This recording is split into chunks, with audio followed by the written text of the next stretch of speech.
ঈদ উল ফিতর সামনে রেখে জ্বালানি তেল বিক্রির ক্ষেত্রে চালু থাকা রেশনিং ব্যবস্থা প্রত্যাহারের সিদ্ধান্ত নিয়েছে সরকার। আজ রোববার থেকে পরবর্তী নির্দেশ না দেওয়া পর্যন্ত দেশের সব ফিলিং স্টেশনের চাহিদা অনুযায়ী স্বাভাবিকভাবে ডিজেল, পেট্রোল ও অকটেন সরবরাহ ও বিক্রি করা যাবে। রোববার বিদ্যুৎ, জ্বালানি ও খনিজ সম্পদ মন্ত্রণালয়ের জ্বালানি ও খনিজ সম্পদ বিভাগ থেকে পাঠানো এক বিজ্ঞপ্তিতে এ তথ্য জানানো হয়েছে। এতে বলা হয়, বর্তমানে ইরান-ইসরায়েল যুদ্ধের কারণে আন্তর্জাতিক জ্বালানি সরবরাহ লাইনে কিছু সমস্যা সৃষ্টি হওয়ায় সরকার পরিস্থিতি মোকাবেলায় কয়েকটি ব্যবস্থা গ্রহণ করেছিল। তবে ইতোমধ্যে আমদানিকৃত কয়েকটি জ্বালানি তেলের জাহাজ চট্টগ্রাম বন্দরে পৌঁছেছে।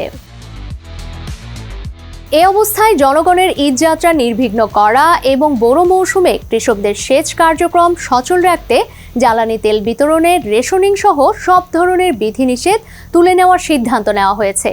বিজ্ঞপ্তিতে বলা হয়েছে, 15 মার্চ থেকে দেশের সব বিতরণ পয়েন্টে চাহিদা অনুযায়ী জ্বালানি তেল সরবরাহ অব্যাহত থাকবে। জ্বালানি বিভাগের কর্মকর্তারা জানান, ঈদের সময় ঘরমুখো মানুষের যাতায়াত বাড়ে এবং একই সময়ে বোরো ধানের মৌসুমে সেচের জন্য ডিজেলের চাহিদাও বেশি থাকে। এসব বিষয়ে বিবেচনায় নিয়ে আপাতত রেশনিং তুলে নেওয়া হয়েছে। পরিস্থিতি পর্যবেক্ষণ করে প্রয়োজনে পরে নতুন নির্দেশনা দেওয়া হতে পারে।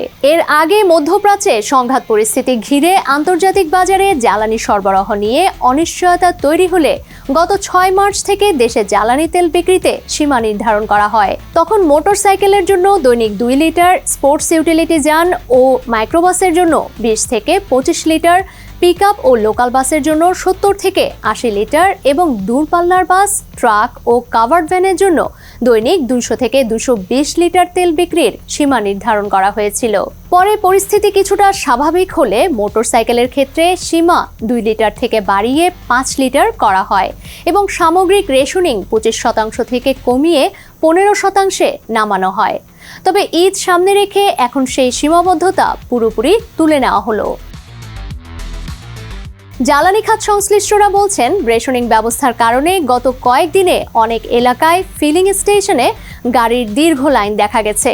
কিছু জেলায় পাম্প মালিকদের অভিযোগ ও সরবরাহ সংকটের কারণে সাময়িকভাবে তেল উত্তোলনও বন্ধ ছিল।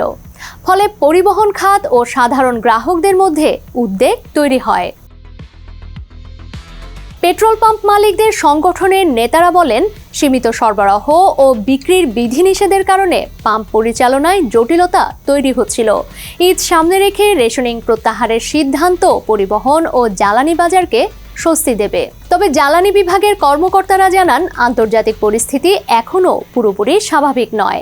তাই সরবরাহ পরিস্থিতি নিয়মিত পর্যবেক্ষণে রাখা হয়েছে। প্রয়োজনে আবারও নতুন নীতিগত সিদ্ধান্ত নেওয়া হতে পারে।